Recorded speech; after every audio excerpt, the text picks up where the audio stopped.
My favorite thing to do on the weekend is to prep food for the week, but also for storage. And on this rainy day, I couldn't think of something more fun that I truly want to do. And even if you don't like this, don't worry, I have got you covered. Of course, first I have to clean my kitchen. But as a busy mom, I am busy. I'm juggling work, my kids, everything in between, and meal prep. Just honestly, it feels like such a huge task on my endless to-do list, especially in the middle of the week. But what if there was a way to make meals faster, easier, and stress-free? Today, I'm going to show you my very favorite time-saving secret, which is a freeze drying. Even if you don't freeze dry though, you can do a lot of this stuff too. And what's really cool is just in a few minutes, you will see it actually does not take me very long, that this method not only helps me to store my food longer, but it saves me hours every week. Plus, this food could last for decades. So let's get started. Now, I have been interested in food preservation and meal prepping for only a couple of years. Part of the reason why was that I wanted to be prepared just in case there was an emergency. We had a windstorm in December of 2018. And that ended up knocking out our power for 3 days, which is nothing compared to what a lot of people have dealt with recently. And even other people at that time here, they had it for 9 days. But that was a real rude awakening that we were so underprepared. And for years, I had felt kind of guilty knowing that in an earthquake zone, we should be prepared. We should have food set aside, but I had not. And I realized I needed to. And then I also recognized that by creating a long-term food prep, I also could save myself so much time and energy in those busy weeknight meal planning and prepping sessions. So I started out honestly just by buying canned food from the grocery store and from Costco. And that was a good means to an end for a good entry point, a good starting point. However, it was really expensive, surprisingly. Even things like meat, of course, like chicken, canned chicken I got at Costco. I got tuna, other things. Proteins were by far the most expensive. And then I started thinking, well, what about freeze-dried food? So I ordered some freeze-dried food from the US, and I'm in Canada. And I think like for a gallon thing, it was maybe like $50, something really, really expensive for onions or some other real staple things. And I remember saying like, what would I want to have in case of an emergency? So I'm not going to get too much into the prepping. Let me know if you're interested in that. On my other channel, which is called Minimalist Home, I am working on a video all about creating a food prep. And I also have a blog post coming out soon as well. And I will link that in the description of this when that is live. That'll be a week or two though. What I ended up doing though was I started making freezer meals. And I also got a really great book called Freeze Fresh because I do have a big garden, as you saw earlier when I was harvesting the last of my celery. And I started freezing things and things like celery. I remember saying, I just want to have celery at the ready because celery is just one of those ingredients. It's a foundational thing in a mirepoix, like a lot of soups and stews, like so many things. And I thought if I had onions, if I had celery, that would be so good. And so I started freezing those things. And of course, the problem with the freezer is it takes up a lot of space using the freezer. And I ended up just saying, all right, I am going to start looking at a freeze dryer. And I knew that they could be a little pricey, but I started thinking, well, what are the benefits? Like number one, if you really want to get down to the nitty gritty, that could save me so much during an emergency if we had food put away. So I thought, okay, like that's a pretty big priority. And then I thought, well, what else would that do? That would help me with the meal prep. Like I said, I wanted to have celery. I wanted to have onions. And I will show you later. I did a huge batch of onions from my garden. And I cut them up. I just threw them in the food processor. I was wearing goggles like the whole time. I had like imprint of goggles on my face like for the whole next day. And then I freeze dried them. And I'm very happy to say that after I do this batch, the freeze dryer, well, after I did this batch, the freeze dryer smells so much better because it did retain the smell of onions. But there are a lot of tricks you can do, but I knew I wasn't going to be doing anything sweet or whatever after that. So I decided to invest in a freeze dryer. It was an investment, but I started thinking, well, what would help me to justify that? Number one, emergency preparedness. We bought a generator because we did not want to be without power for that long again. We're on a well and we are on septic. So without power, those things don't work. So when we were without power for those 3 days, we actually ended up going and staying with local family. But my husband stayed at the house. We were concerned maybe people would loot. Who knew? And we ended up staying at the house, or my husband stayed at our house. It was like down to 9 degrees in our house at night, which maybe Celsius, which maybe doesn't sound that crazy, but it's pretty cold when your bed is 9 degrees. And he would have like candles set up near the bed just to try to keep warm. So anyway, if you think about it, I realized, okay, we've invested in the generator. We ended up having to have an electrician come in just to get it set up so that if, we use the generator, we could flip it and actually run things like the septic and the well and the freezers in the garage and like one set of lights. And what's great is we even have our router on it and our TV so we can be mildly entertained, which is wonderful. Anyway, so I thought, all right, well, one of the things that would help me create a little bit of a food prep is having a freeze dryer. There's only so much freezer space, and I did actually start canning as well, and I love canning.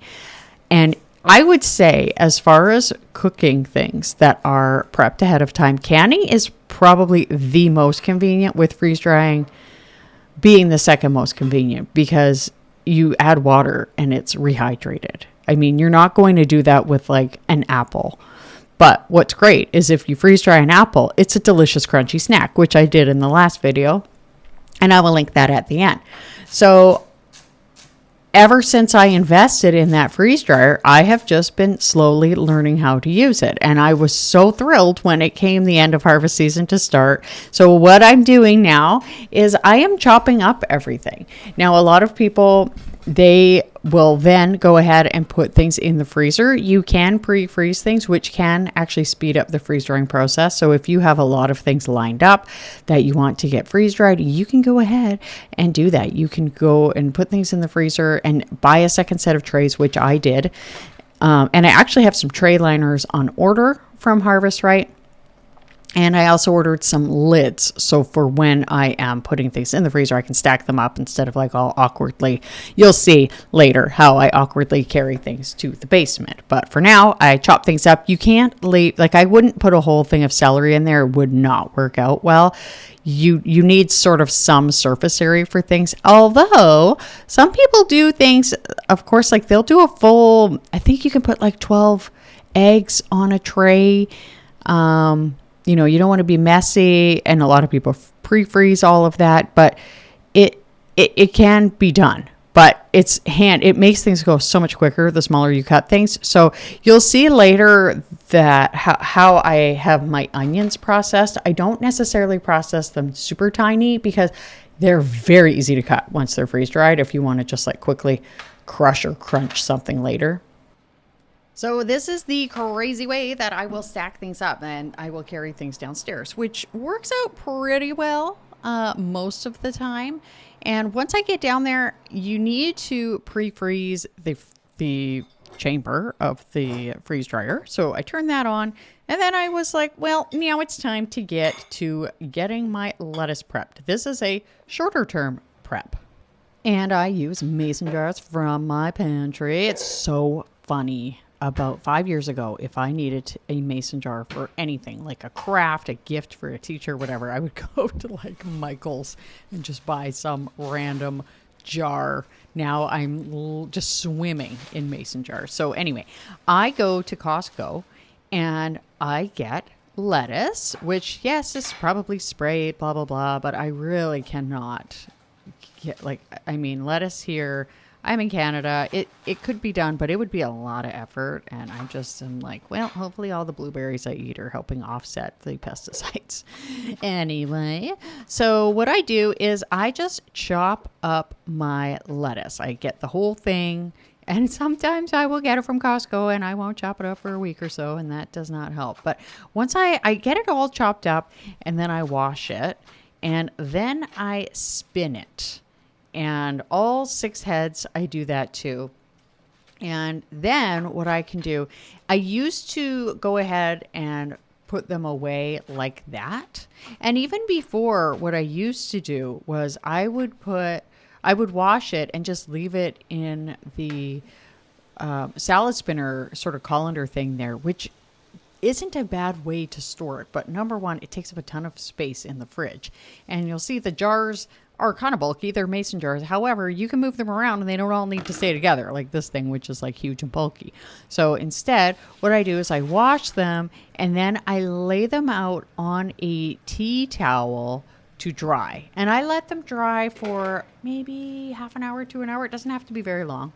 I don't know why I'm saying they, like, normally with lettuce, you say, I lay the lettuce out. But anyway, I lay it out. I let it dry. So anyway, in that 15 minutes, well, that may be even have been half an hour, and that's okay. And if you're doing something like liquid, a lot of people, they're like, get that chamber super cold, let it cool down for like an hour or two. And make sure you pre-freeze things. Now, I am checking the bottom just to be sure no chunks of the mushrooms below are stuck to it, because then it just falls on the floor and, I don't feel like cleaning that up. So I go ahead and I pop it in, and you need to make sure the valve is closed. And I hit continue, and it freezes, which is wonderful. And I will post a link for freeze dryer below. They are having a sale right now, so go ahead and click that link if you are interested in this. And of course, I'll show you later how I store my stuff and how I actually cook with it.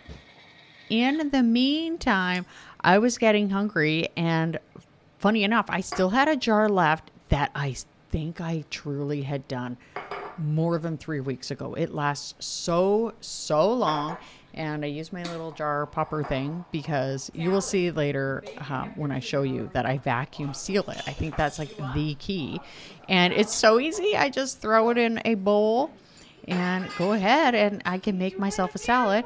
And this very day, my husband came home. He had been out, and you can see my son just came in too. And I was like, okay, I bet you're hungry, to my husband. So I grabbed him a bowl and gave him the rest of the salad. And I just made the easiest thing, which was just a tuna salad. And I like to have tuna salad on salad. Now that I'm in my mid-40s, you may have seen me talking about perimenopause before. It is so valuable for me to be getting a ton of vegetables and really like limiting carbohydrates when I'm not doing something that needs like a lot of carbohydrates. If I am going to be working out or working in the garden or something like that, then I will go ahead and make sure that I have something with like a decent amount of carbohydrates. But for this, I only need like basically a salad and then perhaps an apple or something after. And that's quite often what I will do. That's a good, healthy hit. And it's also really handy. Here's another funny thing I'll just let you know while I quickly make this tuna, that it's great to get about 30 different plants in a week. And now that can even count as an herb.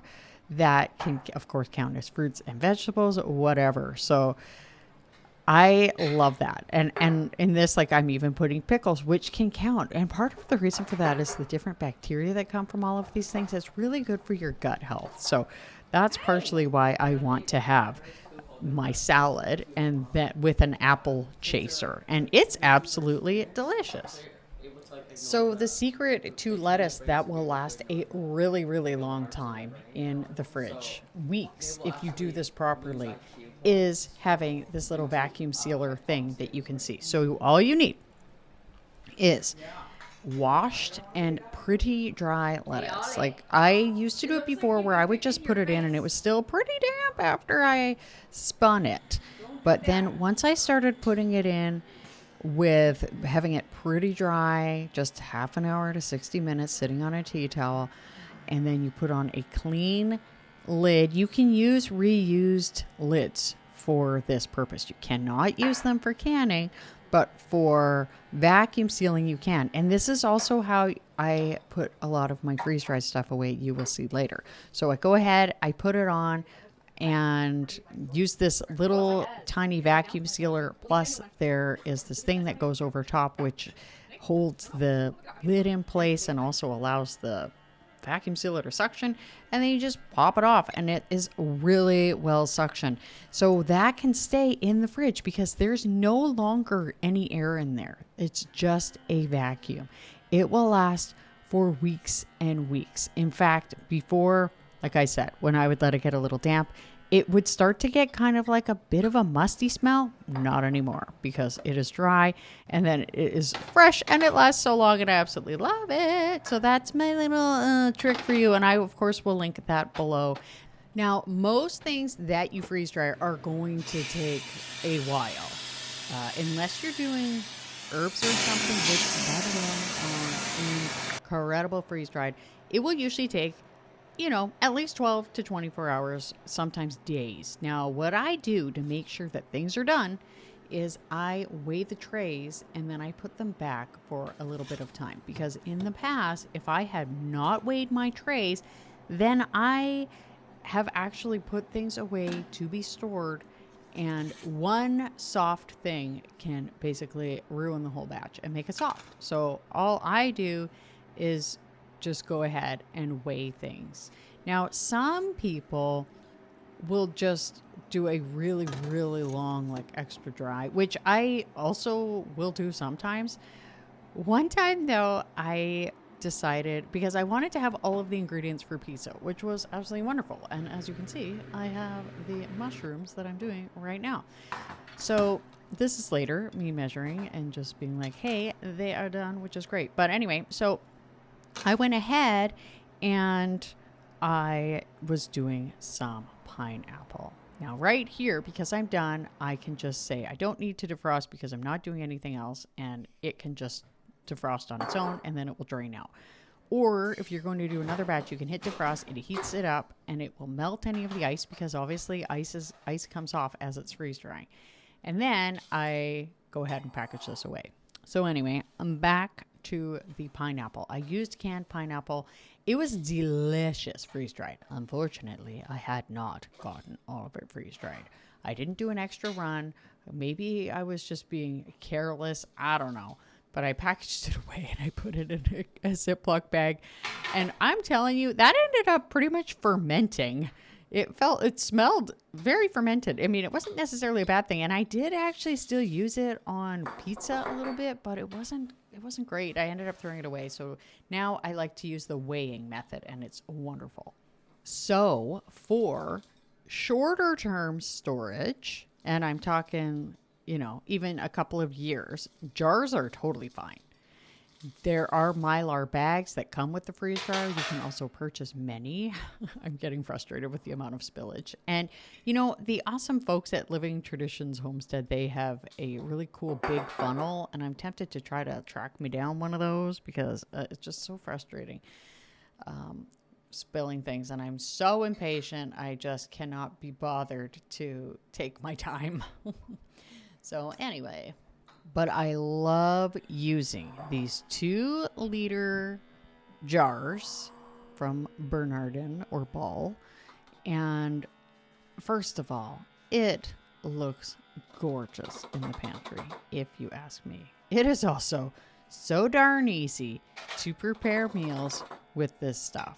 I can just pop the top off with that little thingy that I use to pop the top off.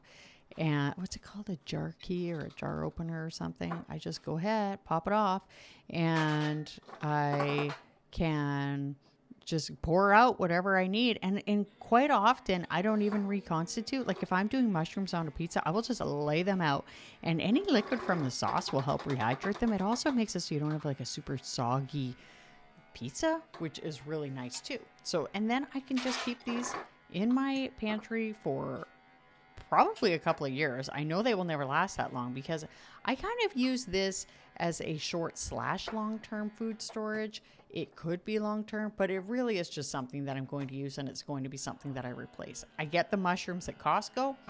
I chop them up. I freeze dry them, and then they are ready to go. And I used to have chopped up mushrooms in the freezer. It was not as convenient. The celery in the freezer wasn't that bad, but and I even still have some. I probably should use that up. It's soup season, so that's not going to be hard. But this stuff, it just makes it so much easier. So cooking with it is freaking awesome because it is just super easy. So because quite often, funny enough, on the weekend, I like to do a lot of food preservation, a lot of food prep. Well, then I don't feel, those are onions, yes. Then I don't feel like making a huge meal.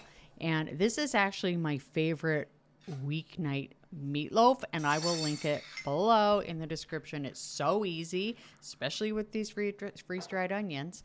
So I use about 1/3 cup, but I was using a 1/4 cup because why the heck not?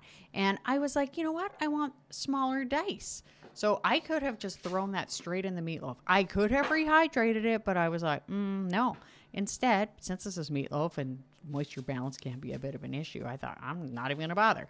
And so I thought, okay, I'm going to squish this down, and then I am just going to easily chop it up on my tiny cutting board. Perhaps using a bigger cutting board would have been a good idea, but I actually really like the small one. It makes it's so convenient. It's small, but maybe not for this, and once I have them chopped up, and look, you can see it's almost like styrofoam. It's actually really cool. And when you eat fruit, it is like candy. Speaking of candy, if you're like, oh gosh, these are a little pricey, people will freeze dry candy and sell a tiny bag for like $5.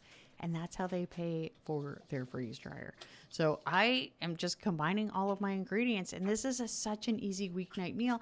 I'm even using herbs that I have freeze dried and throw them in there. I use just like a meatloaf. It's so easy.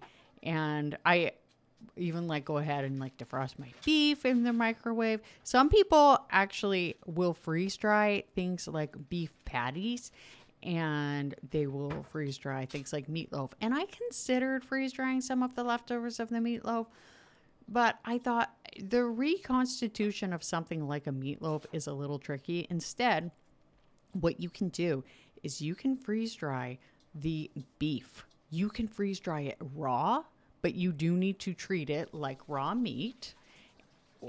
Or you could cook it and then freeze dry it, and then you can use it however you like. And some people, they will just weigh the product beforehand and then write on the package how much water they need to add, just with a little simple math. And I like to put this on a rack because it allows some of the fat to drain off while I'm cooking it. I also have some potatoes that I had canned that I'm cooking up, which you may have seen earlier in the colander. And for an easy meal, I go ahead, take some broccoli from Costco, throw it in there. I like to cook it in my pan and make it yummy. But it was an absolutely gorgeous, delicious meal. So the last video, I actually was tackling some apples, and I even freeze dried them. They were absolutely delicious. Check that out. Stay tidy and mighty. I hope something great happens for you today. Thank you so much for watching, and I'll see you next time. Bye.